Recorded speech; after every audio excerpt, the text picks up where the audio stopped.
You never know. You might come off with something before we shut this thing off. Well, let's see. I don't know what it would be. I don't know whether I'll be repeating myself if I can think of anything. Well, I don't know. You've stayed on a pretty steady schedule on this interview. Yeah. You haven't drifted off. You've got an awful lot of stories. Well, I'm full of it. I'm full of stories. Well, No, I once you start into this thing and you don't remember anything, but one thing will bring up another, and I conceivably could go the rest of the day on things that has happened to me.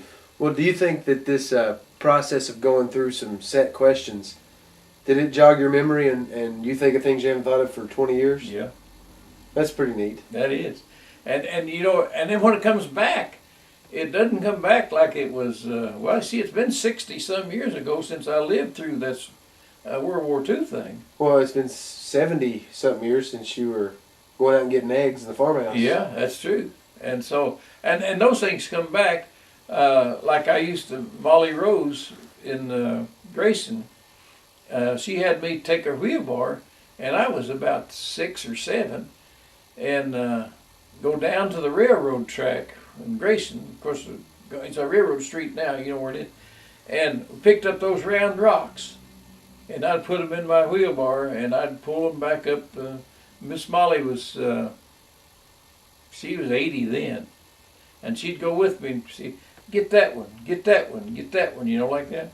So I picked up the rocks and bring them back up and put them around her flowers, and I got 5 cents an hour.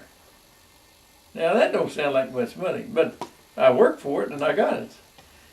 And all this one, you ain't got 10 minutes on there, 10 seconds, have you? Well, see, I got 10 seconds. Okay. Well, I was going to say, some of your best stories are about the kids and, the John and Kelly throwing the rock Yeah. story. Well, now this was Jim. No, well, I told Brother you this Jim, was or? Brother Jim. Brother Jim, he was home this time. He ran all over the world. But he happened to be home, man, and Mrs. Tyree lived up there on Main Street. She got me to pick cherries for her. So I got up in the tree, and Jim held the ladder and right in against the tree, you know, and I picked the cherries, and I picked them, and I got about 2 gallons and a half, and I come down and give them to her, and she said, well, what I owe you, boys? And I said, well, I don't know, we'll have to. I said, we got 2 gallons and a half and Jim says, leave her alone, she'll figure it out. And so she said, let me see, 2 gallons and a half at 15 cents an hour is, and I said, yeah, but he's leave her alone, said she'll get it. She came up with 45 cents and said, Jim says, see, that's better than your figuring. He knew what he was doing. Yeah, that's better than your figuring. Well, Now, Miss Tyree, she was a good friend and good neighbor, and she had a tick, you know, like that. And she always wanted me to fix her screen door in the back door. And I said, well, I'll get to it pretty soon. That's when I was first married. We'd moved up there in Josie Beckwood's house right alongside of her. And so I said, I'll get to it one of these days. Well, the days kept going, you know, and I didn't get fixing. So she caught me one Saturday afternoon, and I'd just come home. We worked, like I tell you, we worked 5 10s and a 5. And when I got home, she says, now you can fix my screen. And I said, well, okay. So I went and got a screen. I got a spring and took something and I picked it back up and wired it to where it would pick up. It was dragging is what it was doing. And I picked up the backside and pulled it up to the middle of the screen where the hinge was, and I held it tight, and so it held it there. And I spent about, maybe 3 hours on it. And she says, what owe you? And I said, nothing. Oh, yeah, I'm going to pay you. And, you know, she had this, if you remember, she had a tick, and she always like that all the time. And I said, no, you don't know me. She said, I've got to pay you. I said, no. I said, you don't have to pay me. And she said, said, I wouldn't ask you, but if I wasn't going to pay you, so I've got to pay you. She said, how much do I owe you? And I said, well, $5. That's too much. She's ready to pay you as long as you gave her the right number. As long as I gave her the right number. And finally she says, that's too much. And I said, okay. I said, I'll tell you what you do. You put $5 in church tomorrow, and you paid me. And she said, "Hal, you know what I paid?" I says, "You're afraid not to." And she says, "You're right." And if I was betting, I'd say she put $5 in church the next day. But Miss Tyree, she was unusual. But that whole family was. All the Tyrees was. Now you do realize that when you did this tape, you signed off all rights for profit on this. Oh, no profit. No profit. Oh, I don't do things out of profit. All the money that's going to be made off this are I'm putting directly into the bank. Into the bank. And whose name? That's the cricket. Whose It'll name would be in? It'll be in Bill William Bill. until they catch me about 2 years later. Yeah. That is amazing that he joined the Navy under Yeah. your alias. And you think when he went through boot camp, he told everybody, I've done this before, but I don't know. You never know about him. He was unusual. And I mean, I couldn't do it. My personality type wouldn't allow me to pull something like that off. no, he did it. And he carried it 3 months after he got out in the Navy and got, till they take a while to check your, you put your thumbprint down. It takes a long time to go back through the bureau. And they looked down and said, now here is J.W. Newland, but that's somebody else. These match up with somebody else. And then when they traced it down, they said, no, that's not J.W., that's C.W. And then they drummed him back out of the Navy again. So actually, he got a sad deal all the way around, because he was put out of the Navy because they brought him up too fast. He's diving on the Squalius, that submarine, and they brought him up too fast and burst his eardrums. So that wasn't his fault. That was the Navy's fault. Was he able to hear after that? Well, he could hear out of one ear. Just bursted this one. I don't know whether that was turned to the. I don't have any idea why it just bursted one of them. But he could hear pretty well, but I think it's only out of one ear.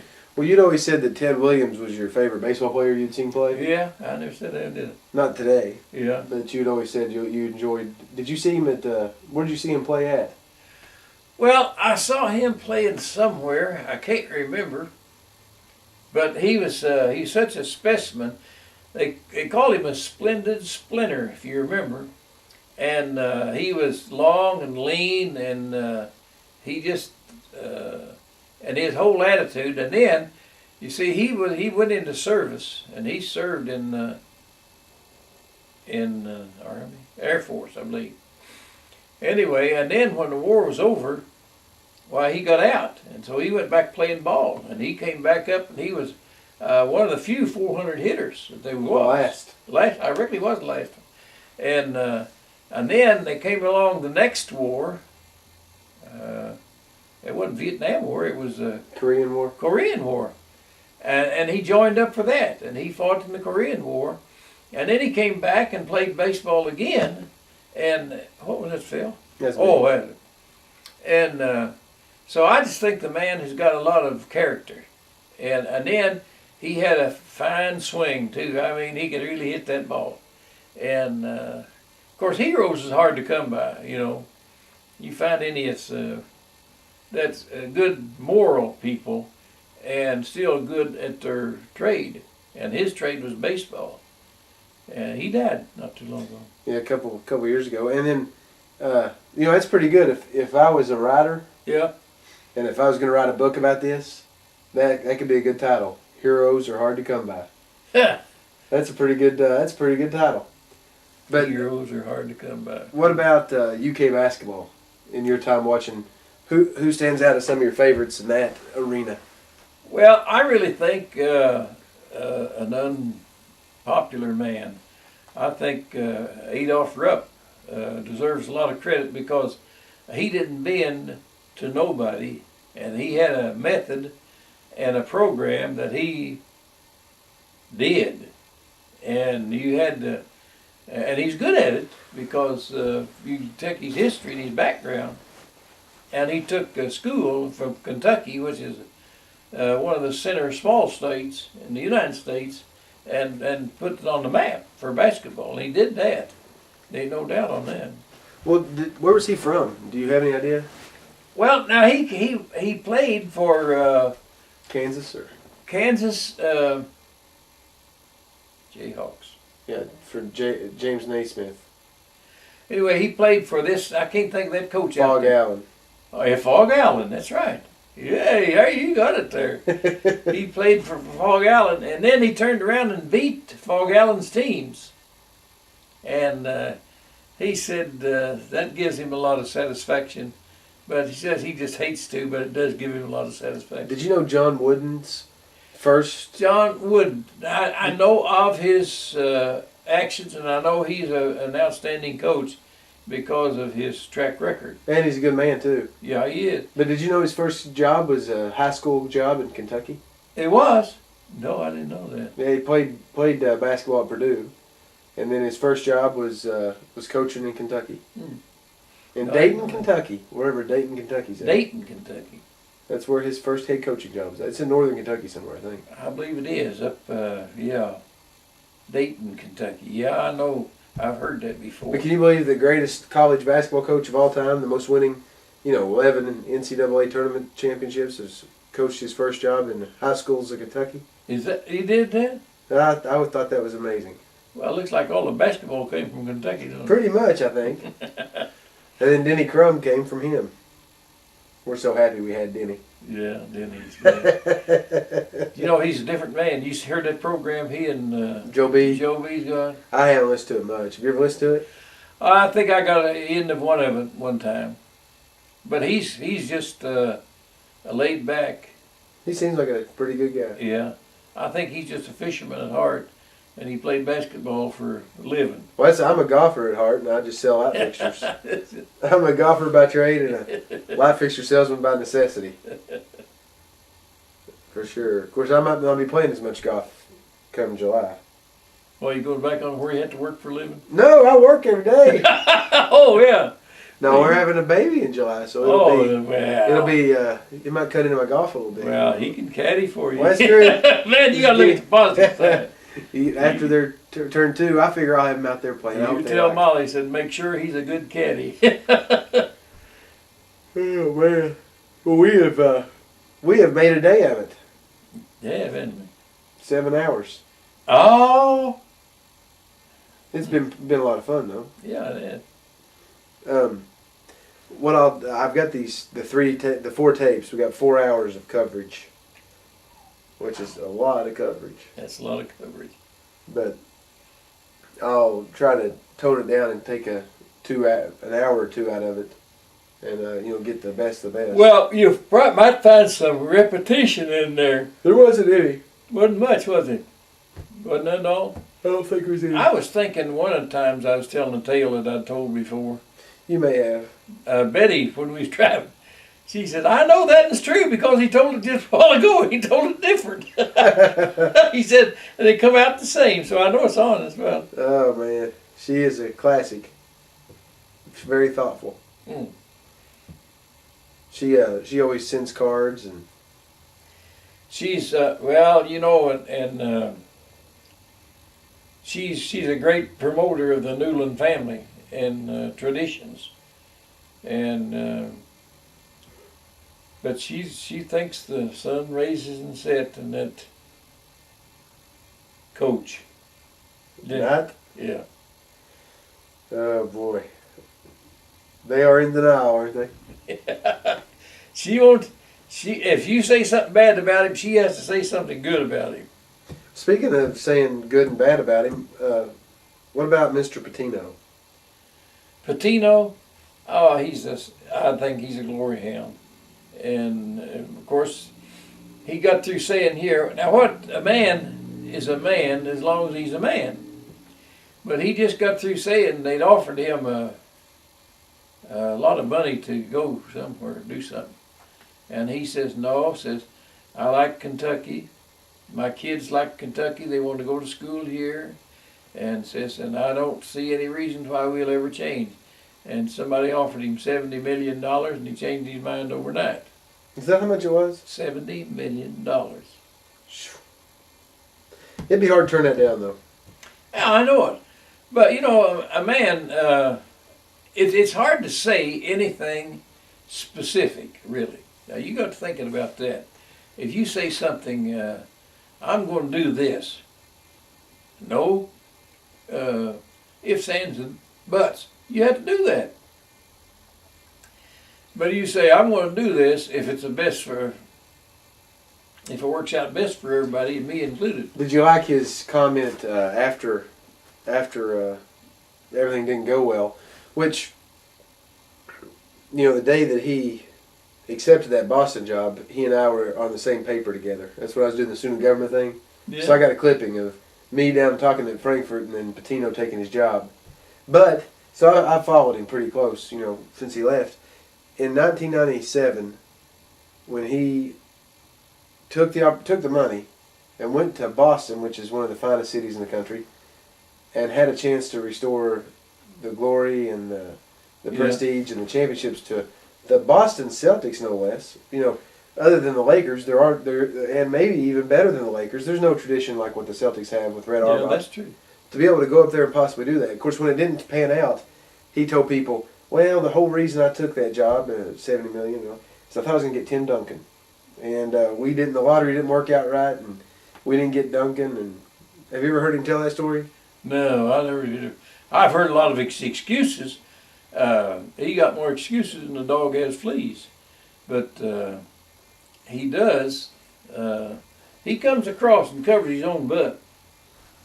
That's for sure.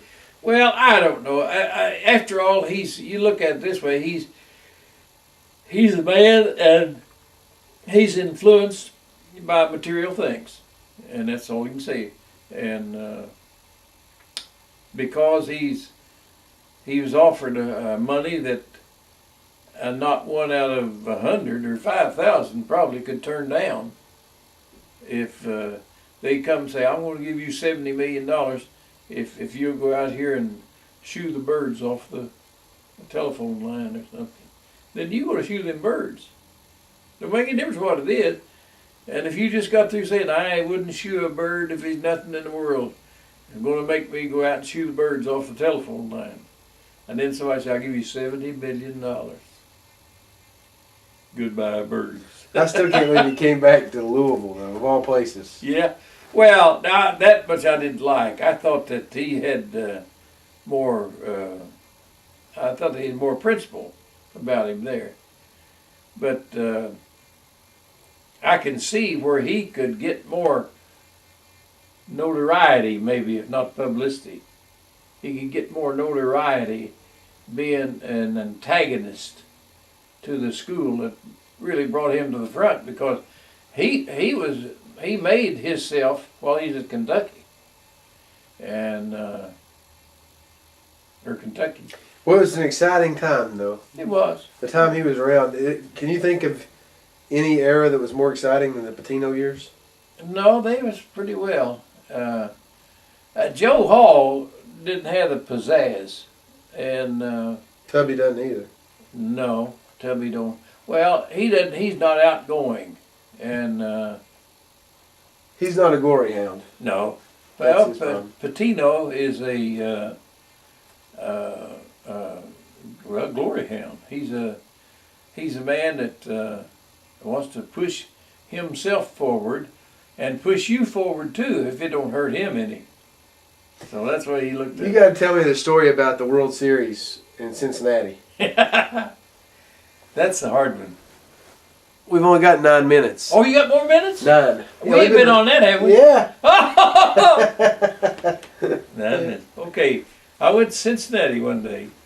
It was a World Series. Cincinnati was playing American League team anyway.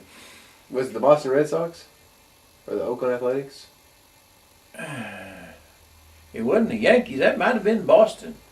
No, I'm not sure it was Boston. Anyway, they were playing, and I was going to go up there. Burrell had died lately. I mean, within the year or two from that. Burl Stevens. Stevens. Blanche's husband.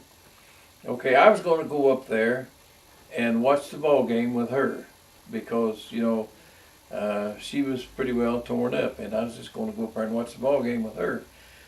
And so I drove from here and got up to right on this side of Cincinnati, and I pulled in there to get gas, and I thought, well, I better call and see if she's home, and see, there was a route that I had to check out, see if all of them was open, because a lot of it was closed because a lot of traffic coming in Cincinnati. And so I called, and she wasn't home. And so I said, well, I'm not going to whoop her and her not being home. So I got that far, and I said, well, there's a field right there. You can see the field, from the Kentucky side. And so I just drove over there and parked and came out and began looking for tickets. And I asked first I went up like a dummy and asked them at the desk, it's where you buy it. And they just kind of laughed at me. Said, where's this guy been? So I didn't get no tickets that way. Well, I went out and tried to find somebody who's hustling them, And I think it was $10 or $12 is what they were. That's about all they were then. So I was going to prepare to pay as high as $30 or $40 to get me a ticket. So I was going to see that World Series game. So I went around and around and around, and I couldn't find nobody out on that level there where you go in, And so I went down on the next level where it was parking or whatever it is down in there. But I went down on that level and I found a bunch of hustlers and one or two of them trying to sell me some tickets, but these for the next day. And so I didn't want them. I said, no, I want today. And I didn't get in. So I came back up on top again and I said, I just hate to be outdone. And so these two kids, a little boy and a little girl, and they was walking around there and they said, Mister, can't you get any tickets? And I said, no. And they said, no, here's a guy's got some. And so I went over and talked to him, and he had them for the next 2 or 3 days or whatever. And I said, no, I want them for today. And so they kept following me around, and I wasn't doing any good at all. So I said, I'm going to that ball game. So I walked up to the main gate, and I shook hands with the guy. And while I had his attention, I said, I've got 2 kids here with me, and they're wanting to see this ball game. I said, I don't know them, but they're wanting to see the ball game, and I'm going to give you some money in your hand, and I'm going to walk over there and buy a cap or something. They had some, those souvenir stuff. And then I said, I'm going to come back here and shake hands with you, and I'm going to that ball game. And he said, how do I know you ain't trying to trick me? I said, you don't know nothing. I said, but I'm going to come back in, and we're going to try it. So I took the little kids over there, and we stood where they had those pennants and this, that, and the other. I knew he turned and walked right straight through there, and I palmed maybe a 20 or 2 20s in my hand. And then I shook hands with him, and I said, come on. And the 2 little kids walked in ahead of me, and I walked in. I never even turned back, and kept walking. That's the way to do it. I had a lot of brass to do that. That's pretty neat. I thought later, how would I do a thing like that? I love that story, though. It was worth it, wasn't it? It was worth it, yeah. Well, I got them kids in, and I went and bought them some popcorn. I said, now, one of you go one way and one go the other. We don't want to get Were they caught. together, though? Yeah, I don't know whether they were or not. They might have been brother and sister, but they might not have been. But they just, they weren't 10, 12, or something like that. And Whoa. so I got them some popcorn, and they went one way and I went the other. The kids made out like bandits. They didn't have to pay anything. They didn't have to pay anything. No, I got them in for They were the real hustlers in the whole deal. Yeah, they hustled me. Well, I guess we'll wrap up our taping thing. It's got 3 minutes left, but You're blinking. yeah, you got any last poem or last thoughts you want to throw in there just for me to have? Oh, let's see. I better not say any more. Let's see. Poems. You have said plenty. Huh? You said plenty, but we still got 3 minutes. So if you think of Okay. something, 3 minutes. Well, let's see. There's another one about. I told Wally this one, but I might not bring it back up again.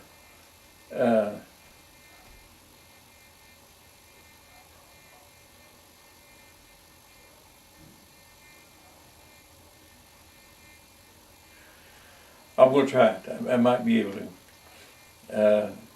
An old minister stood in the pulpit, and he raised his hands way up high. He told the people where they should sit as he looked with a withering eye. Sinners to the left and saints to the right, he bellowed as though in a rage. They took their spot, or it seemed they might, but one was left on the stage. Now looky here, boy, don't you know where you's gwine? No, sir, I don't really know. I I don't really know. He says, I likes chicken. Well, that's all right. And possum. And groundhog, too. And I likes the pretty girls and to show off my might. So I don't know what to do. The old preacher smiled. No, the old preacher sighed. He almost cried. The answer was simple, and he'd show it. Come on up here, boy, and stand by my side. You done made a preacher and don't know it. Now, I lost some line in there somewhere, but I That's can't. pretty good. I can actually, I can go through there and cut out those little parts. It'll look like it all flows right together. But, well, thank you for taking the time to do this. Yeah. It was a full day, but Well, it was a good day's work. yeah, it was fun. It was enjoyable, and it'll be something for many, many years to have some good stories and some good information. Yeah, these chances are I'll forget some of this stuff. And then I can come down sometimes and I'll be thinking of something and something will come to me like something that happened in the islands. Now, there's one or two times that around the mess hall, and then there was another one story about when we sailed. I don't know whether that ought to be right or not. You got turned off, hadn't you? I got 1 minute. Well, it ain't long enough for this one. This is a story that when I was 40 days and 40 nights on the ship leading out from Frisco, and we went to down in New Guinea. We went south of the equator. Now, there's a ceremony that I've told you about, I think, on the ceremony. When you go south of the equator, you're a pollywog until you sail south of the equator, then you're a shellback. Well, I'm a shellback because I sailed south of there. But now, on that trip down there, now these a lot of things happened. I was on a transport, and I might have told you this before, about this Marine that hit this guy in the back and hit him up to, see, he hit for his hind end, and he hit his backbone. It really hurt him. And so that man was going to kill him. And of course, you're going where, well, how do I say that? Killing is second nature. And, if all you got to do is just hit him over the head and throw him off the ship. And if you get down them screws, why, you'll never see nothing about him again. That's what he had in mind. And what happened then, that they was running this, that's all. Yeah, I'm just watching. I'm just learning about it. Huh? I'm just learning a little bit. Okay. It's the first time I've ran it down like that. Well, you got this next night is what they call for